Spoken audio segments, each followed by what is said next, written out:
Kalau kita wajib mentaati pemimpin yang sudah terpilih, lalu kalau belum terpilih dan kita sedang melakukan pemilihan umum atau pilkada, gubernur dan kriteria semua pemimpin kita kurang serak, lalu apa yang harus kita lakukan? Lalu apa saya harus memilih? Terus nanti kalau yang terpilih dia lagi dalam kurung Ahok,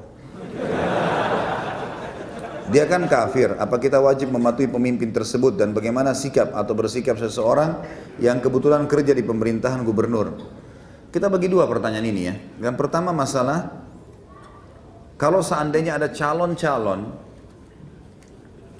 ini semuanya tidak layak, menurut kita tidak layak. Maka bolehkah saya tidak memilih? Boleh. Hak kita kan. Boleh memilih, boleh enggak.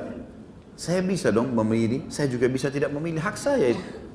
Saya rasa itu hal yang sangat rasional sekali kok. Kita bisa mengatakan saya kalau pilih sembarangan lalu saya bertanggung jawab depan Allah hari kiamat, itu jelas gitu ya. Ada keadaan teman-teman antum tidak bisa kalau tidak milih. Seperti kasus sekarang.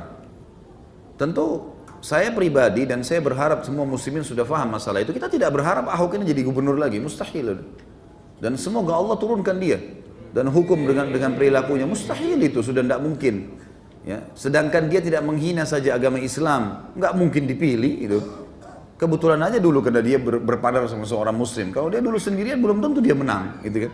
Sekarang secara kebetulan karena peraturan pemerintah kita, yang satu jadi presiden, yang satu jadi gantinya kan gitu. Kalau dia sendirian belum tentu, gitu. Saya sangat yakin sebenarnya, kalaupun dia mencalonkan diri lagi, belum tentu dia menang kok. Kecuali ada permainan-permainan yang tidak benar, tidak fair, Allahu a'lam. Tapi dia sudah menghina Islam, maka mustahil. Kalau masih ada orang Islam yang dukung, ini munafik. Munafik, jelas.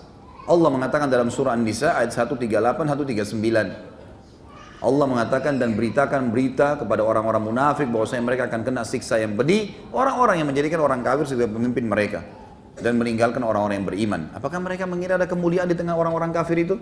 Ketahuilah, kemuliaan dan kemenangan di sisi Allah saja.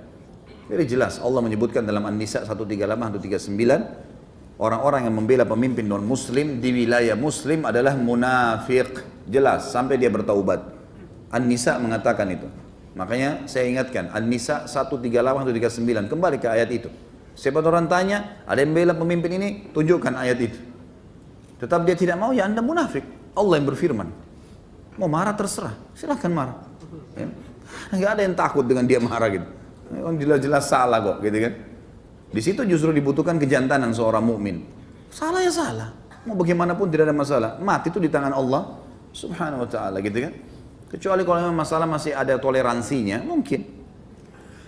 Nah kalau misalnya pemimpin itu dua-duanya Muslim, kemudian memang kita tidak serak, ya sudah hak kita. Tapi kalau nanti orang ini pun misal, insya Allah tidak, dia mencalonkan diri lagi, maka tidak ada pilihan. Antum harus milih si Muslim. Cari yang muslim, tidak boleh antum biarkan tidak memilih. Ini saya sudah bilang pada pertemuan beberapa pertemuan yang lalu, kalau saya yang sempat tanya, sudah ditanyakan oleh beberapa masyayikh ya, di antara guru yang saya sangat hormati Syekh Sulaiman Ruhaili, beliau salah satu tenaga pengajar di Masjid Nabawi sekarang, dan beliau Masya Allah kapabilitas ilmu sangat bagus. Waktu kami tanyakan masalah ini, beliau mengatakan jelas sekali kok bahasanya. Kalau keadaan seperti Jakarta sekarang, kalaupun orang ini betul-betul tercalonkan, waktu itu belum ada pembicaraan dia menghina Islam ya. Waktu kami tanyakan ini belum ada penghinaan Al-Maidah 51, belum terjadi. Beliau tetap mengatakan kalau betul terjadi ada pemimpin non-muslim tercalonkan, pemimpin muslim tercalonkan, maka dipilih pemimpin muslim, walaupun ada kekurangannya. Nggak bisa tidak. Jadi jelas sekali di sini. Sekarang pertanyaan selanjutnya yang kedua dari masih sama, bagaimana kalau terlanjur ada pemimpin non-muslim? Saya sudah pernah jelaskan ini. Kasus pada saat Ahok dipilih jadi pemimpin, jadi gubernur, gitu kan? Selama dia belum menghina Islam,